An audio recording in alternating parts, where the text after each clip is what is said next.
नमस्कार, आपण पाहता एसबीएन मराठी। मी आहे आपल्या सोबत वैष्णवी भस्मे। एक नजर टाकूयात आजच्या हेडलाईन्सवर।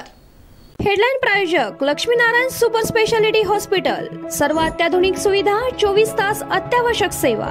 इथं आहे सुसज्ज अद्ययावत ICU, medical path lab, 2D echo आणि डायलिसिसची सुविधा। निलेश राणे यांच्या ताफ्यावर चिपळूणमध्ये दगडफेक। शिवसेना ठाकरे गटाचे नेते भास्कर जाधवांच्या कार्यालयाबाहेर राडा। राणेंच्या गुहागरमधील सभेपूर्वी प्रचंड तणाव। मराठा आरक्षणाबाबत मागासवर्ग आयोगाचा अहवाल राज्य सरकारने स्वीकारला। जे कुणबी त्यांना आधीपासूनचे आरक्षण, नोंदी नसलेल्या मराठ्यांना सरसकट स्वतंत्र आरक्षण। ओबीसी आरक्षणाला धक्का लागणार नाही, मुख्यमंत्र्यांची ग्वाही।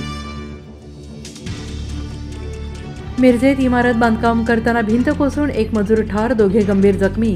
मजुरांच्या मृत्यूला जबाबदार कोण असा प्रश्न निर्माण होत आहे।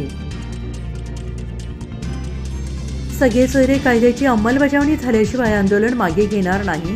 20 तारखेआधी निर्णय घ्या, मनोज जरांगे पाटलांचा सरकारला इशारा। खानापूर विधानसभेसाठी लवकरच पोटनिवडणूक, प्रशासनाकडून तयारी पूर्ण।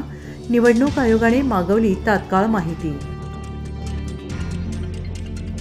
इथे ना चालते दादागिरी आणि गद्दारी, टायगर अभी जिंदा है। पोस्टरच्या माध्यमातून जयंत पाटलांचा थेट अजित पवारांना इशारा। सेल्फी काढून संसदेत भाषण करून रोजीरोटीचा प्रश्न सुटत नाही। सुप्रिया सुळेंविरोधात अजित पवारांनी वाद पेटवली। बारामतीत सुप्रियांविरोधात उमेदवार देणार। भाजप नेते हर्षवर्धन पाटील यांना मोठं पद, राष्ट्रीय सहकार साखर संघाच्या अध्यक्षपदी नियुक्ती।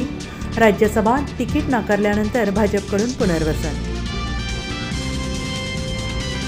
ज्यांनी खाऊ घातलं त्यांचा झाला नाही तो महाराष्ट्राचा काय होणार? जितेंद्र आव्हाडांचा अजित पवारांवर घणाघाती प्रहार। जितेंद्र आव्हाडांच्या सडक्या मेंदूतील हे विषारी विचार पुन्हा निवडून कसे येतात तेच पाहतो। अजित पवारांवरील टीकेवरून अमोल मिटकरींचा पलटवार। हेडलाईन प्रायोजक लक्ष्मीनारायण सुपर स्पेशालिटी हॉस्पिटल। सर्व अत्याधुनिक सुविधा, 24 तास अत्यावश्यक सेवा। इथं आहे सुसज्ज अद्ययावत ICU, medical path lab, 2D echo आणि डायलिसिसची सुविधा।